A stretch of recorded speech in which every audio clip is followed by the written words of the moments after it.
د متناقض ویډیوګانو دپاره ویډیو لایک چینل سبسکرایب کړئ او بیل آیکن آن کړئ. د یو کلي خبره ده چې په هغه کې یو ذمهداري د هغه یو ښځه او یو یې زوی وي. ښځه غریبه هم په کورونو کې کار کوي، سړی هم ذمهداري کوي. د دوی یو ماشوم وي چې د هغه په بنګو نوم وي او هغه د سکول نه راچوټي کې کور ته راشي چې ماښام شي.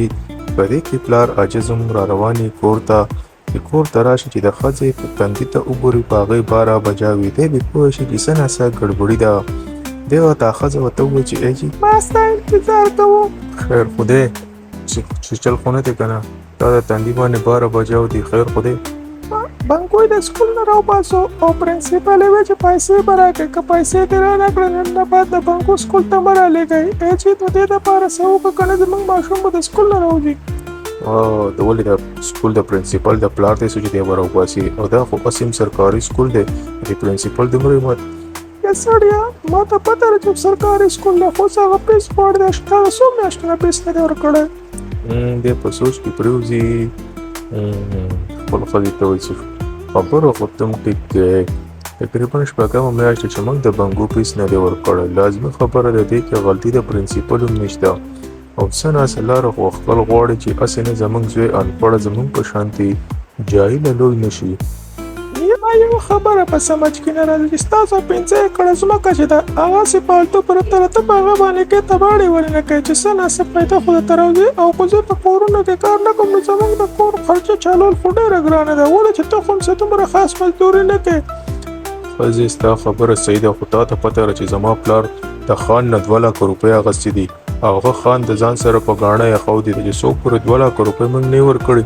نو خان خو موږ له نه ځمکه راکوي او نه راله پیسې راکوي. او تا ته پته ده چې په خپله ځمکه زه د خان سره نوکر یم، او تا چې د هغه نوکري مې نه کړې نو هغه موږ له پیسې نه راکوي. او ځمکه هغه نیول له هغه زورور دی. زه څه وکړم، زه خو په خپله پریشان یم. ما ته پته ده، خو څه ناڅه لاره خو به تا له وختل غواړې که نه، تر کومې پورې به ته داسې بېروزګاره ګرځې او دغه خان غلامۍ ته به ناستې. څه ناڅه لاره وباسه. ښځې ته ټیک وې، زه سوچ کوم چې څه ناڅه کاروبار داسې وکړم چې څه ناڅه پیسې خو پکې د څه طرف نه راوځي. په دې کې قریش لاړ شي سملي او ثابته شپه په کټ کې یو خوا بل خوا اوړي او دغه سوچونه کوي چې خدای پاکه داسې څه کار وکړم چې په هغې کې ماته دنیا پیسې راوځي. په دې کې سهار شي او قریش روانې د خان طرف ته، ولې چې د دا کومه ځمکه یې پکې د خان سره په خپل ځمکه کې نوکري، چې خان د ده ځمکه نیولې د ده د پلار او دی ورسره نوکري کوي غریب. خان چې دی هلکه څه کوې قریشه، سهار ټایم راغلی. خیر خو دی که نه، تو خو دلته کې دومره وختي نه راځي او کار له نن نه یې تللی. ای خانه تا ته پته ده چې زه غضب شوی دی، سکول پرنسپل زما زوی د سکول نه راوښکی دی او هغه وایي که تا فیس رانه کړو نو زوی به دې وباسي. نو دا څه خبره ده مړه، تاسو د غریبانو خلکو دپاره صرف نوکریانې دي، سکولونه توړي دي، دا دماغ خراب دي، ځان سره په کار ولګو. خانه نه، زه خو نوکر یم، خو زه خپل زوی نوکر نه غواړم. زما زوی به اعلی تعلیم حاصلوي او غټ افیسر به تېروږي او زوی د ځان په شانتې توړي چې ثابته ورځ په پټي کې لګیا کودالې وي او کنل کوي. داسې توړه کېدی شي زما زوی به تعلیم یافته جوړېږي او ته به یې وینې چې زه د څنګه تعلیم یافته جوړم او ډېر زر به تعلیم یافته شي. لکه تاسو غریبانان خلک صرف د خانانو نوکران یئ او د خانانو ذمهداریانې کوئ. غټ غټ خوبونه مینه، غټ غټ خوبونه زموږ غوندې د خانانو کار دی. ستاسو د غریبانانو خو صرف پټي ثابته ورځ کنئ او دغه فصل پکې کرئ، نور خو د هېڅ کار هم تاسو نه یې. ستاسو دپاره سکولونه نه دي، صرف دغه نوکریانې دي، نوکریانې د خانانو غلامیانې دي. او پالتو چېرته داسې خوبونه مینه چې زه به خپل زوی ته اعلی تعلیم ورکړم او یا به غټ افیسر جوړ کړم. خانه دا ته څه وې، زما زوی به هغه پړی پرېږدم او د ځان په شانتې انپړی جوړه کړم. تا ته څه وې خان، وطنه انپړه غټه خبره نه ده، غریب هونه چې دی دا غټه خبره ده. چې سړی غریبي هغه زندګۍ نه څه پیدا، او دا دنیا صرف د سیټانو دپاره ده، د خانانو دپاره. ستاسو غوندې غریبانانو دپاره خو صرف دا نوکریانې دي. خانه دا ته څه وې، زه تا له لږه پیسو له راغلم چې ما له لږه پیسې راکړي او زما د زوی زه پیسې ډک کړم، خو ته خو پکې څه بل طرف ته لاړې. خان زما ستا نه دا امید نه و چې ستاسو غوندې خانان به دا خبرې کوي. منګه خانان پیدا د خپل یو په تاسو غریبانو باندې حکمرانۍ دپاره او تاسو غریبانان په ټول عمر زموږ کار کوئ. داسې وې خان زما ستا نه ډېر د ښې امید و چې ته ماله لږې پیسې راکړې خو زما د زوی پړی به مخکې جاري شي.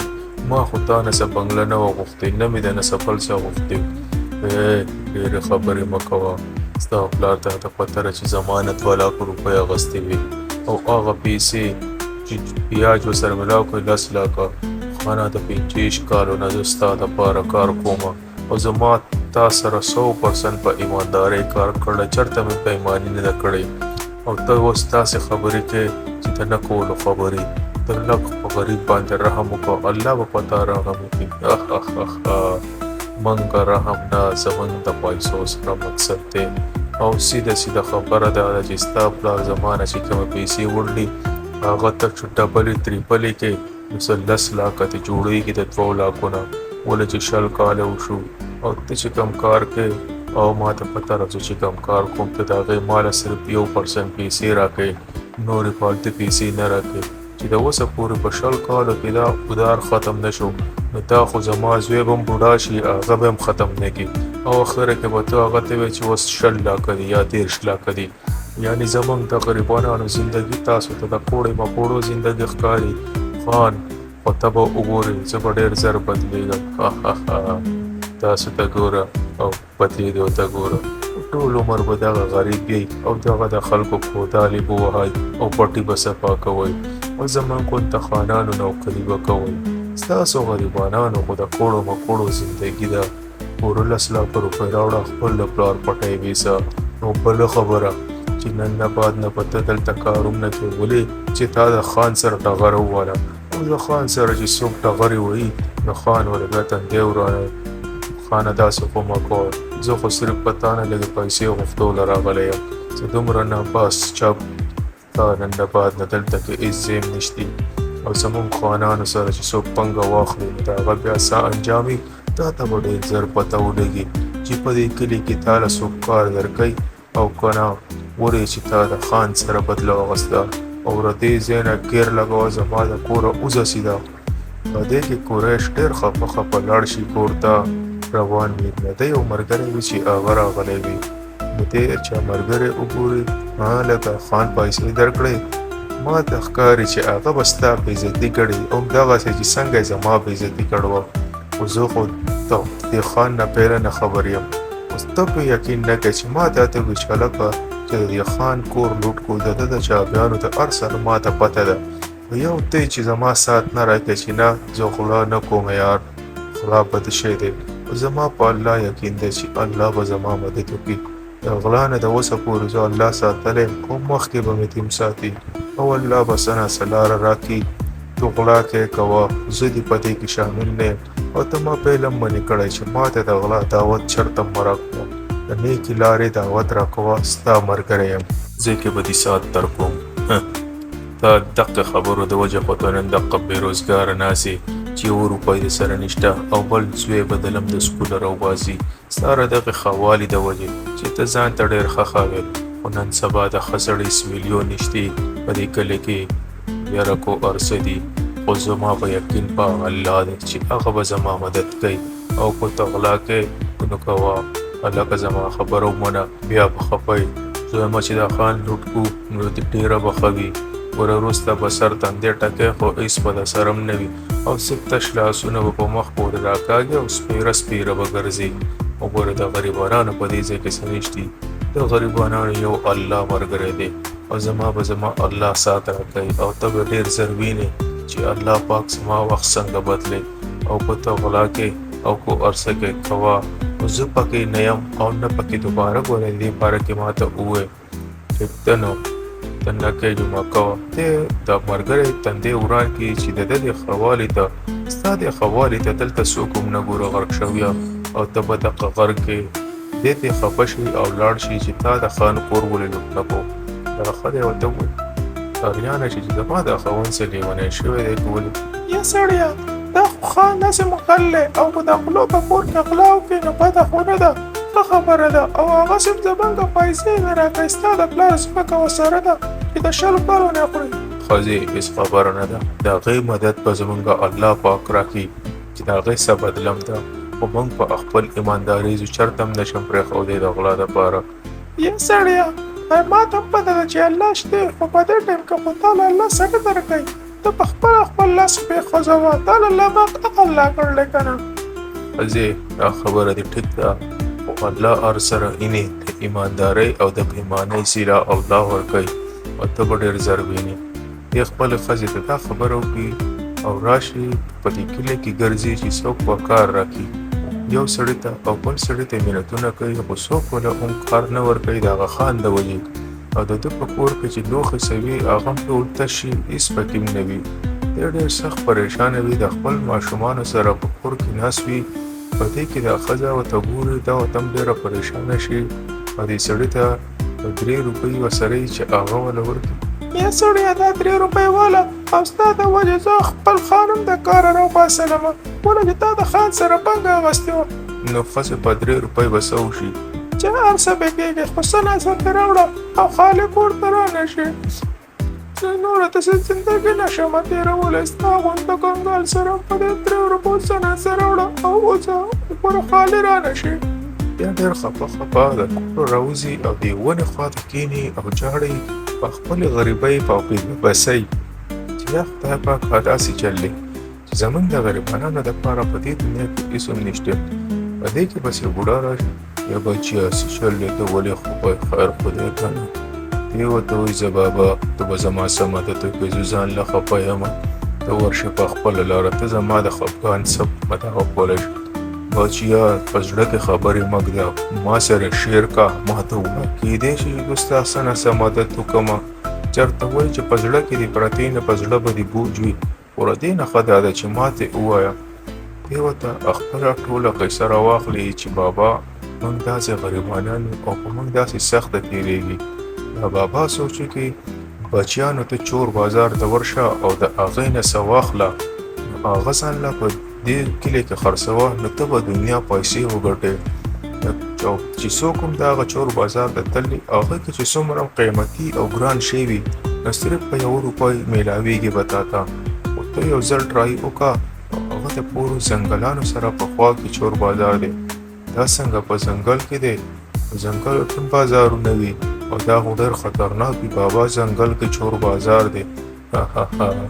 بچیا داسې بازارونه همیشه په ځنګلو کې لګي او د هغه نوم چور بازار دی، خو په هغې کې د غلا سامان نه وي. ما ته پته ده چې ته د ایماندارۍ ډېر ګڼاوی چې ایماندار یم، خو خیر په هغې کې د پیمانۍ څه شی نه وي، په هغې کې ټول د حلالو سامان میلاویږي. ټیک ده بابا، زه به یو ځل داسې ټرای وکړمه چې په دې کې دا ته رښتیا وي که دروغ. بچیا زه بلکل رښتیا وایم او پورې ځنګل ته ورشه او هلته به تا ته دا بازار میلاو شي. دی روانې په دغه ځنګل کې ده ته مخامخ چور بازار یو پولي چې هغه پراس کي او چور بازار ورته ښکاره شي. دا ډېر غټ ښایسته ښکلی بازار وي د ځنګل په منځ کې. دی چې دې بازار ته راشي، دې کې ډېر زیات رونق لګېدلی وي. دی یو دوکاندار ته وګوري، لرې نه د هغه خوا ته راشي چې یار دا خو ډېر واقعي ښایسته غټ بازار دی، دې کې به کیدای شي دا شیزونه هم ګران وي. دې کې دې ته کریانه په دوکان باندې نظر شي او راشي د هغه نه تپوس وکړي چې دا بورۍ په څو ورکوې د دې چاولو ده او دا بل هغه د غنمو دا بورۍ په څو. په دې بورۍ کې 25 کیلو وزن دی او صرف 1 روپۍ قیمت دی. ګوره د هغوی په 1 روپۍ قیمت او 25 کیلو، خو دا په رښتیا ویل دا خو به زما مزې شي چې په روپۍ باندې 25 کیلو. دې سوچ کوي نو دا دوکاندار دې په خپله تپوس کوي هلکه څه سوچ کوي، ما خو درته څه دروغ ونه دا په روپۍ دی نو بارې دا یو بورۍ ته بیا ماله راکړه د غنمو د چاولو.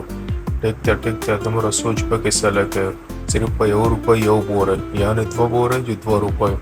دی وله 2 روپۍ ورکړي او دې ځای نه 2 بورۍ واخلي او که بیا دم ضرورت وي راځه. ټیک ده، دې ته یو 2 بورۍ واخلي او کور ته بیا په خوشحالۍ راشي چې دا ښځې دا ویني.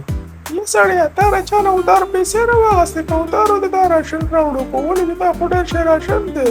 نه ښځې، دا ما د چور بازار نه صرف په 1 روپۍ یو بورۍ واخېسته او 25 کیلو د کم هم نه ده او غټ بازار و.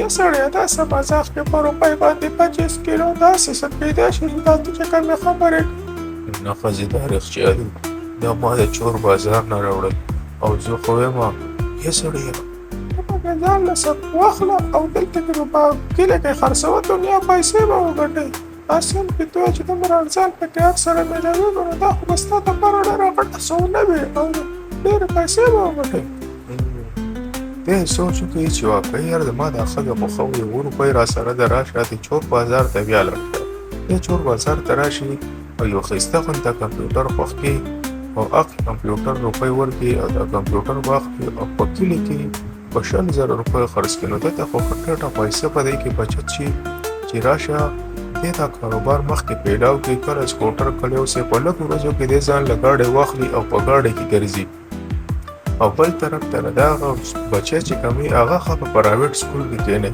د ده په لږو ورځو کې دا کور جومپړی چې دا یو بنګله شي غټه بنګله شي او دنیا ځمکې واخلي او په دې کلي کې د ده خټ نوم شي دی اقا خان له 10 لک روپۍ راوړي خانه 10 لک روپۍ دې واله زما ځمکه را هغه تا سره د کوم ځای نه 10 لک روپۍ راخلې دا دومره زر مالداره شو دا څه وجه ده خانه صرف امونه خوره د هغې ونې مه شماره ستا د خپل پیسو سره مقصد دی او پیسې تاله ما راوړې او اوس ته زما د پلار ځمکه ده هغه ماله راکړه چې تا 10 لکه غوښتې ما راوړې که دې سړی دا 10 لکه روپۍ د کوم ځای نه راوړې دا خان ډېر زیات غوسه شو خو مجبوره وي څه ویلی نه شي هلکه خان څه سوچ کوي خو دا دې پیسې واخله او ځمکه راکوه دی خپل د پلار ځمکه راازاده کړي او لاړ شي دغه سړی دومره زر مالداره ولې شو آخر څه وه چې دا د ده پیچه کوم چې دی چېرته ځي چې پته خو یې ولګي چې دا دونه پیسې د را کوم ځای نه وړي ډېره دې قریش پیچه وکړي په ځنګل کې نو ځنګل کې قریش راشي ونې خوا ته ولاړ وي او خبرې کوي دا سیړ چې ویني چې خوا د خو زه ولیدم خوا زما په باره کې ورته پته ولګېده چې خان زما پیچه کوي او خیر هېڅ خبره نه ده بیا به در سره ګورم په دې کې دا خان د دې ځای نه واپس لاړ شي چې اخر ده ته څنګه پته ولګېده چې زه په ده پسې شاته روان یم خو خیر دې د خپل ښځې سره ناست وي په کور کې خبرې کوي او ډېر مالداره شوي یا سړیه ته ما د دا چور بازار وښیه که نه ولې نه ښځې دا ته به هم چور بازار وښیم ته هم ویله څومره غټ ښایسته بازار دی او زه هسې موت ځمه چې ته هم ځان تیار کړه چې ته هم د ځان سر بوله دا ښځه د ځان سره چور بازار ته روانې کړي په ځنګل کې روان وي ښځه خاوند دواړه چې دی هلته راورسي چور بازار نه وي دی چې ویني دی ډېر پریشانه شي دا چور بازار چېرته لاړ دلته خو اول چور بازار و او اوس د هر سره بلکل خالي پراته دي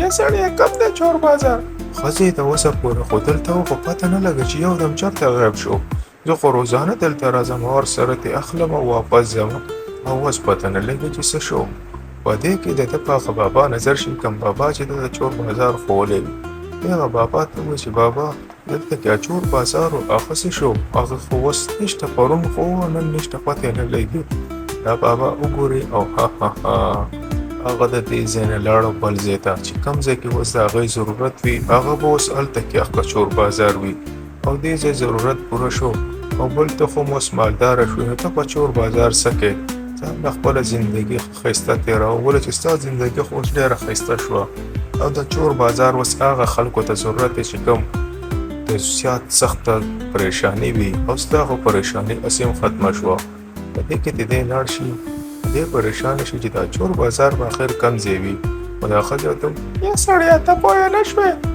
دا ستا د ایماندارۍ سیله وه چې ته څومره ایماندار وې الله پاک تعالی څومره مال دولت درکو صرف د دې یو بازار حالانکې دا داسې مایاوي بازار ده چې دا هر چا ته نه ښکارېږي خو ته ایماندار وې او ښځې دا خبره دې ښه ده ته واپس لاړ شي ځنګل نه دا ښځې دې خاوند ته ووایي چې ته ایمانداره وې ستا د ایماندارۍ د وجې الله پاک تا ته داسې یو بازار ښکاره کړو چې په هغه کې د زرونو شی صرف په روپۍ تا ته میلاېدو ویډیو لایک چینل